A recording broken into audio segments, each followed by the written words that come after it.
And so hello guys, welcome back to my vlog. Ayan, so andito kami sa bukid. So kukuha tayo ng kangkong. Ayan, yung mga nakikita natin dito is kangkong. Ayan. So kuha tayo. Ayan, kasama ko ang aking pinsan. Ayan.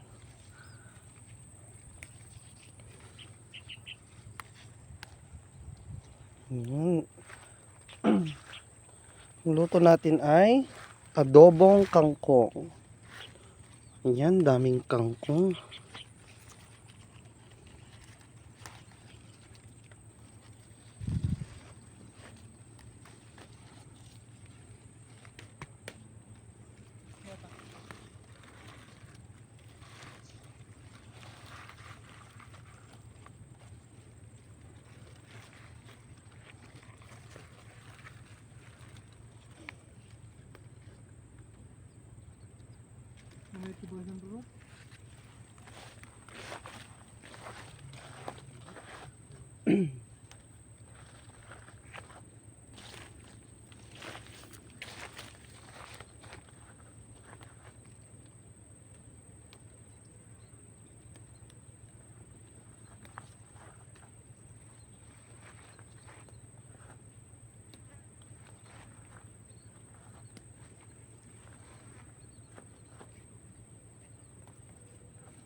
Ayan, so guys, nakakuha na tayo. Ayan. So, ang gagawin natin dito is adobong kangkong.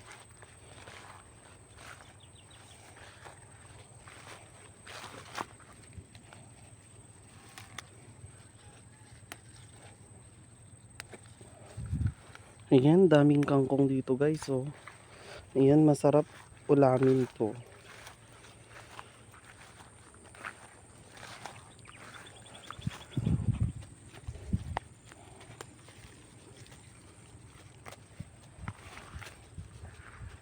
Ayan.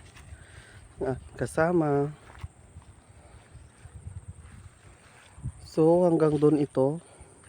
So, eto guys, dating tinataniman ng mga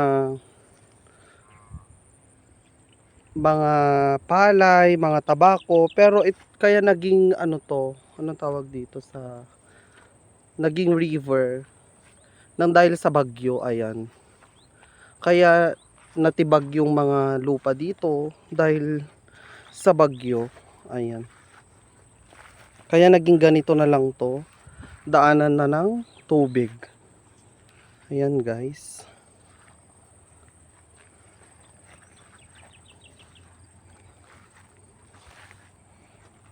Ayan, naging daanan na lang ng bagyo to. Kaya tumubo na ang mga kangkong dito, pinagkukuhanan ng mga magsasaka. Ayan. Pag wala na tayong ulam, pwede tayong kumuha ng talbos dito ng kangkong. Ayan. Masarap ilagay din sa sinigang na baboy. Ayan. Mga sinigang na bangus. Ayan. Masarap ilagay. So, Kita nyo naman. Pero perfect ang view dito guys. Kita nyo naman no. Ayan. Perfect. Ayan ang kangkong. Fresh na fresh. Ayan. Amin na. Ayan. Ang dami na tayong nakuha guys. Oh. Sarap.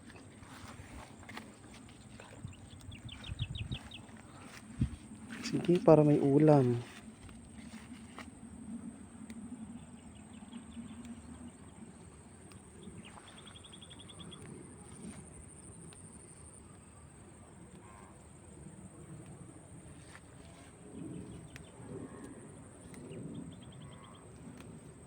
So, yung mga nakikita nyong bulaklak guys ay bulaklak ng kangkong. Ayan, mga bulaklak ng kangkong yan.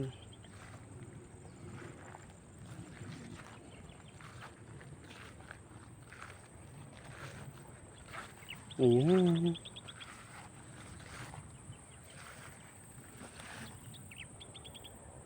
Ayan, 'di ba? Sayang ng lupain dito.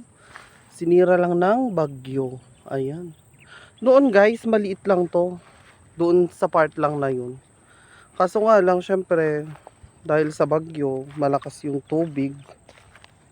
Ayan.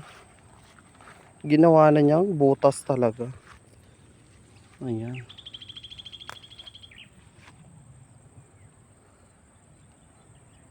So, ayan na siya. Fresh na fresh ang ating kangkong. Ayan.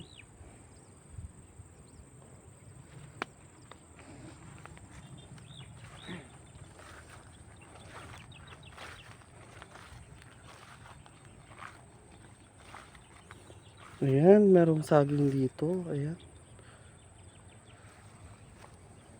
Ayan, and of course, mga mais. Ayan, dito lang sa baba ng aming bukid to. Ayan. Ayan, yung mga mais ng lolo ko. Ayan. Hello. Malaki na.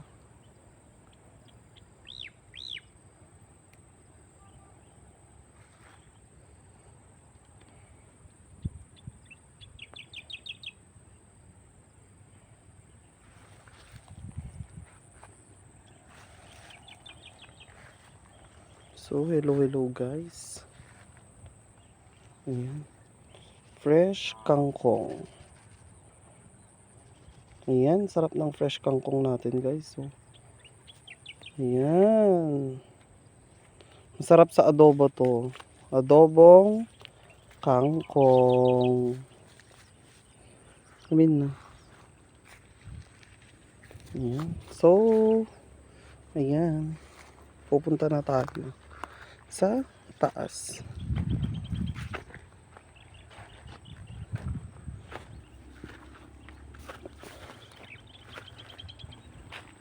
Ayan.